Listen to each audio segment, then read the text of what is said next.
Update has landed for Rise of Kingdoms, and with it, 2 new relics in the museum.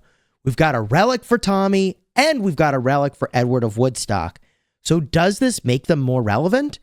Actually, for Tommy, it might. So stick around in this video for a review of some of the things that we found in the update so far, and these new museum buffs.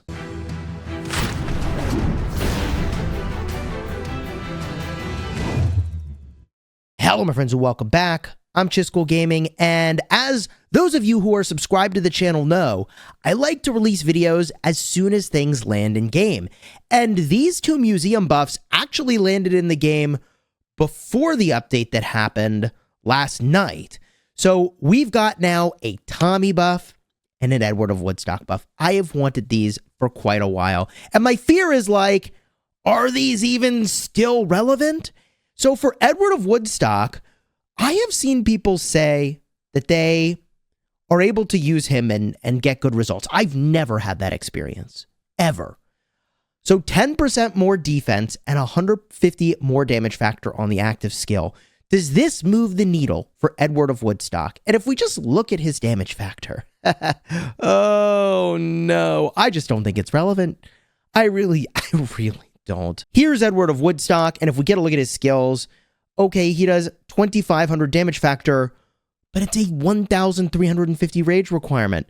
So you're telling me I'm going to do 2,650 damage factor? Like, it's just not enough. It really isn't. And even if you use him as the secondary, it's not enough. Now, I get that 30% health and 30% march speed is amazing, and that one skill has been really carrying Edward of Woodstock. And I don't think 10% more defense is just really enough to make his kit good enough. Also, if we look at this, for 2 seconds after using an active skill, all normal attacks and counterattacks deal 50% increased damage. I think this might just boost your attack. I forget what the actual buff is, but I'm not sure that this works exactly like this. At least for a time that was true. I don't know if that's still true. So all that to say, 50% more normal and counterattack damage. Yeah, I don't know that works that way. Regardless, I don't think Edward of Woodstock is going to be relevant. Museum buff is here, but I don't think I'm going to test it. I don't think I'm going to do anything with it. I think it just remains unlocked, and it's one of the tragic tales, just like Hannibal Barca, which is so confusing because, you know, you'd love to see a VIP commander actually be kind of relevant in the, mid to late game, especially like Minamoto is super relevant. It's tragic like Charlemagne, who, I mean, look, they gave him 30% attack and 300 damage factor, and like, I'm not convinced, right? So I'd love to see every commander have its relevance, but I just don't think Edward of Woodstock gets the resurgence he needs. I'd love to be wrong. Now, Tommy, on the other hand, gets more interesting. 15% health and 10% march speed for archers. Now, this is compelling enough that I am going to need to do some testing and see what we think of it. Now, this is only a single relic, and a double relic would go a long way, but we still don't have a double relic for Khan and Saladin, and both of them came before these did. So it still feels to me like these are being released in a cadence later than when they would have mattered a lot, and they could have mattered a lot. So I would still love to see these really get accelerated, which, look, I'm not convinced that's going to happen. And if we just get a look at Tommy's new full kit, I mean, I personally am probably not using her in my ball. But if you had 3 archer marches, I think you could consider it. And I actually have a video coming out tomorrow where I've recorded it already. I don't normally record videos in advance, but I recorded it already talking about the best open field marches. And, I wouldn't have thought Tommy would be a part of that conversation. But I do want to mention, if we just look at her kit, okay, she does 1,000 direct damage factor. And if they're poisoned, which they will be from her 4th skill, you remove the poison stacks and do 40 damage factor per stack. So this skill is really, really low damage factor potentially. Like, could be less than 1,400 damage factor. Now, if you have this on a commander that's not generating rage, and you'd really need to make sure your marches aren't generating rage, you could do, okay, much more. If the target has 10 or more stacks, or I guess more than 10 stacks, then you do 80 damage factor times the number of stacks. So if you were to have the upwards of 15 stacks, yo, that is a meaningful amount of damage factor. This is why she was like released with Edward of Woodstock with a slower rage cycle. That's like really what that was designed for. So her damage factor looks really good if you can get that slower rage cycle with the 15 stacks, but like then your rage cycle's just slower and that's just less damage.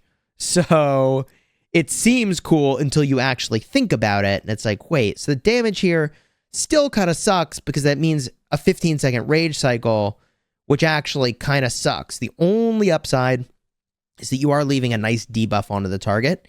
And so for swarming garrisons, Tommy actually has a lot of relevance. I think there's a lot of relevance. The second skill is when you're attacking cities. Okay, really not super relevant most of the time. The next skill gives you 30% attack, and you have a chance to inflict a 30% defense reduction. It's actually very good. Okay, and when awakened, or expertise, troops led by this commander gain 10% extra attack and 10% counter attack, and reduce the attack of cavalry units that are attacking you by 10%. A nice effect, but with 15% health on top of this, and the march speed, I think she's a contender for a 7 March ball in a way that honestly I didn't expect. And I think it honestly makes her a contender for a 7 March murder ball. I mean, you may remember the Baba versus Leopard duel. I'll have a card up in the top and in the end screen reminding you of this. And it wasn't actually that long ago. It's like a couple months ago, maybe 3 to 6 months ago.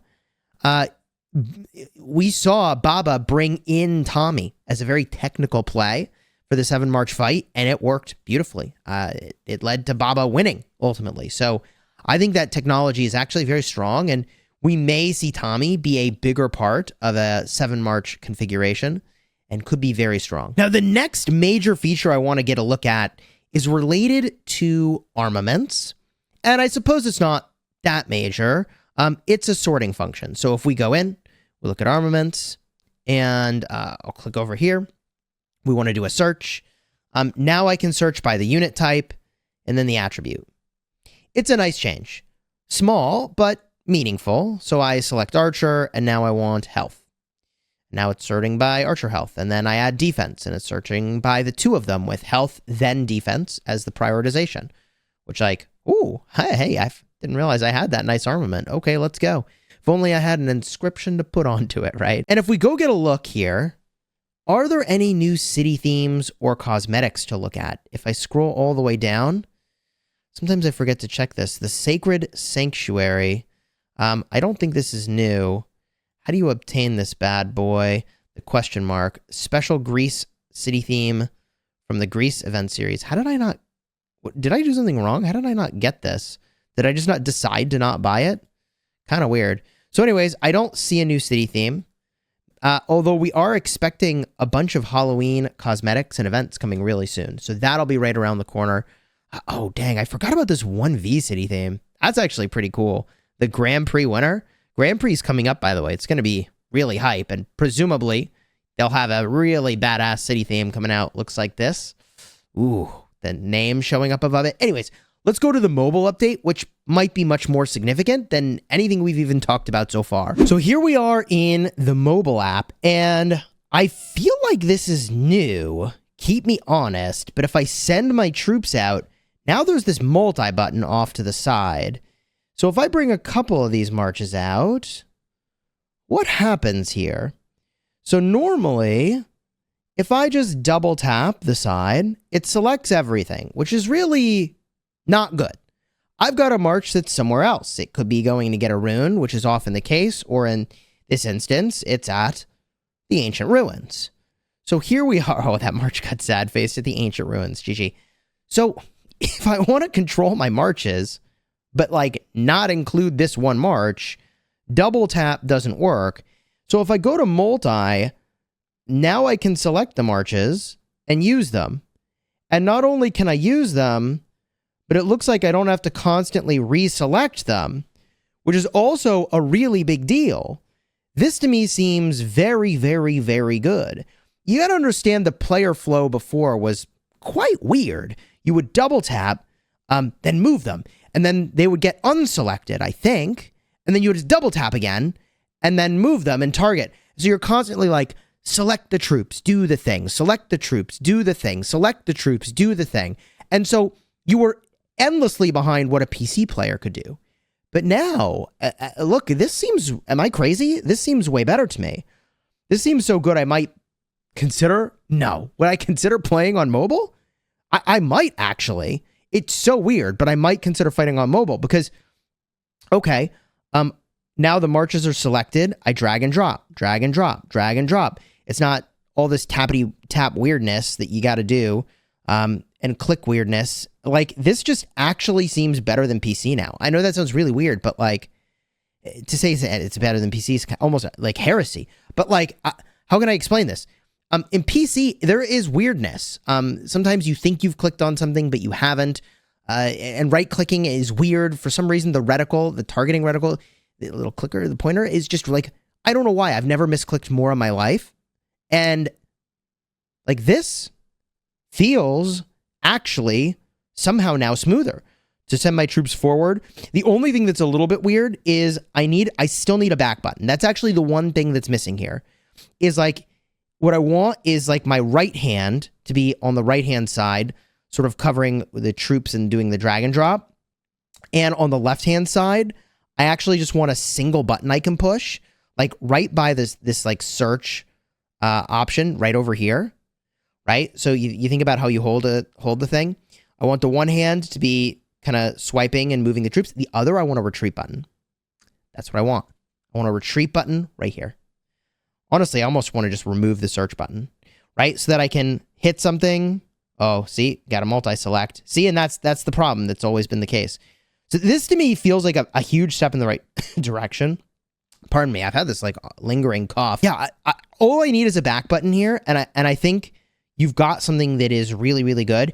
And then like, what I can do is I'm field fighting, and I don't think you can do this as elegantly as you could in PC, because you can have different groups, but I can be field fighting here, and then I could unselect the Boudica, continue with these guys, then remove the multi-select, send the Boudica back, go back to the multi-select. So like, you could send a low health march home. It's a bit more finesse than on the PC version though, so I think that's a bit of a downside compared to the PC version. But this is a very good change, and like, once you see this, it's actually kind of surprising this didn't show up sooner. Unless I missed something and I'm just crazy, but I don't think I am. This is a very good change, and I really hope we get more stuff like this. But by the way, I'm told there's some new KvK stuff. Apparently there's some new KvK leaderboards. Let me see if I can find that. So it's possible that these only show up at the end of the season, so I'm going to put them up on the screen now. Big shout out again to Bat, who sent me these pictures. The first thing we're looking at is a healing, kill, and death leaderboard. And you can see based on individual, alliance, and kingdom, which is really cool. Like, I don't know why we haven't had this sooner, but these stats are awesome. So I love this change for Rise of Kingdoms, to be able to see, like, hey, how did we do? How much are we healing? The healing thing is a little bit of a feel bad potentially, because like, I don't know. I mean, if your kingdom's just getting clobbered, then like, you're kind of outed for how wrecked you got. But yeah, you can kind of tell that in the kill leaderboard, I suppose. Anyways, it's like, I would say the healing leaderboard is not needed, except it is kind of cool to see which individuals are doing a ton of healing. That's kind of an interesting thing to see, like, how many kills did that player get and how many troops had, did they have to heal? That's really interesting data. So very cool to see this. I mean, players have been collecting this kind of data for a really long time because it's super relevant to their kingdom choices. So to have this in the game, very exciting. All in all, I'd say this is a pretty hype update, especially for mobile, but we do still have those Halloween events right around the corner. And if you want to get an early look at what those are going to be like, I'll have a card in the end screen from the last time we saw some similar Halloween events. Also, you're not going to want to miss that 7v7 duel with Baba. And if he brought in Tommy for good results, maybe Tommy will suddenly be more relevant.